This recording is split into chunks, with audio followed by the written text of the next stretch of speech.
that those of us who are affirming this gospel can affirm it with utter confidence.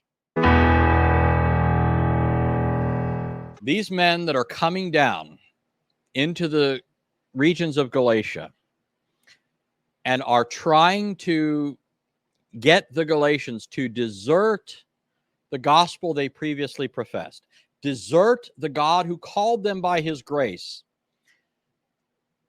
The gospel that they're proclaiming, they do so in opposition to Paul's apostolic authority, which is not of human origin, nor is it something that was mediated to Paul.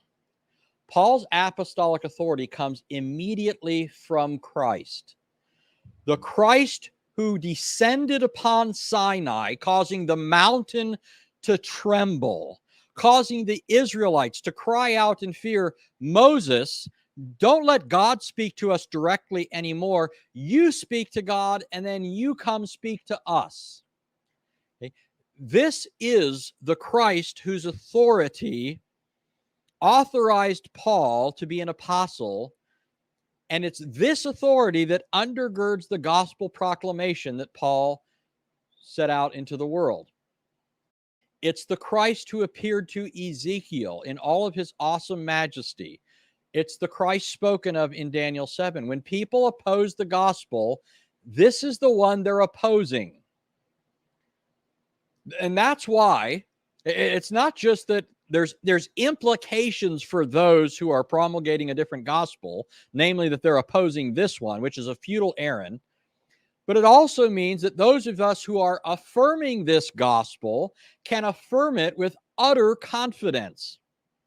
The reason that I don't have the slightest bit of fear of all the hordes of Rome and all the hordes of the East and all the scurrilous, slanderous things that those guys are saying. Go look at their channels. I don't have any problem telling you go look at their channels. Go listen to them as they snarl at me, literally, right? As they gnash their teeth at me, as they twist and distort things I say, seeking to undermine any credibility I might have in speaking with people. The reason that I can look all of that in the face and say it means nothing to me is because it is this Christ who delivered this gospel through his apostle Paul. In Romans 3, Paul said, let God be true, even if it makes every man a liar. This is the confidence the Christian can have by virtue of knowing from Scripture that this is the gospel of Christ. Even if it were the case that I couldn't prove that anybody prior to Luther taught this, do you think it's going to budge me an inch? This is the sort of thing that people who don't care about the authority of Christ, but are rather looking to men, care about. I don't care. Think about this. These same people pretend that the early church fathers are their forebears in the faith. They are their models. Okay, well, let me give you a model of the faith. Saint Athanasius. Many people think that at the Council of Nicaea and in the aftermath, that the Arian controversy was settled. While it was formally settled by an ecumenical council, the fact is that Arianism became more dominant because the Arians managed to get the ear of the emperor. The Arians managed to ingratiate themselves to the emperor, and they used the arm of the state to persecute those who advocated the orthodox teaching delivered at Nicaea on the basis of Scripture. Athanasius was so outgunned in terms of political power and so forth that he was driven from his bishopric into exile 5 different times. And eventually, people began saying to Athanasius, Athanasius, just give up. The world is against you, Athanasius, or Contra Mundum Athanasius. The world is against you, Athanasius. Do you know what Athanasius' retort was, in effect? No, it's not Contra Mundum Athanasius. It's Athanasius Contra Mundum. That is, it's not the world against Athanasius. it's Athanasius against the world.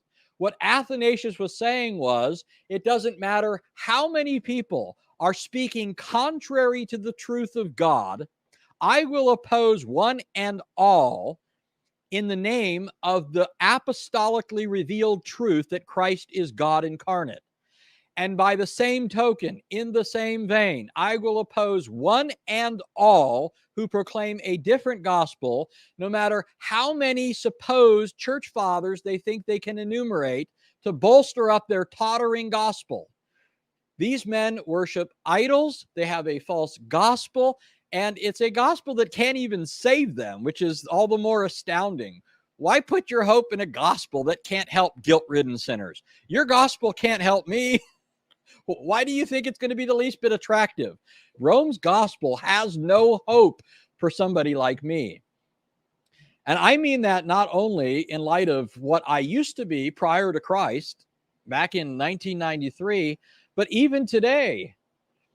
Even my best thought today is impure in the sight of a God who is himself alone pure.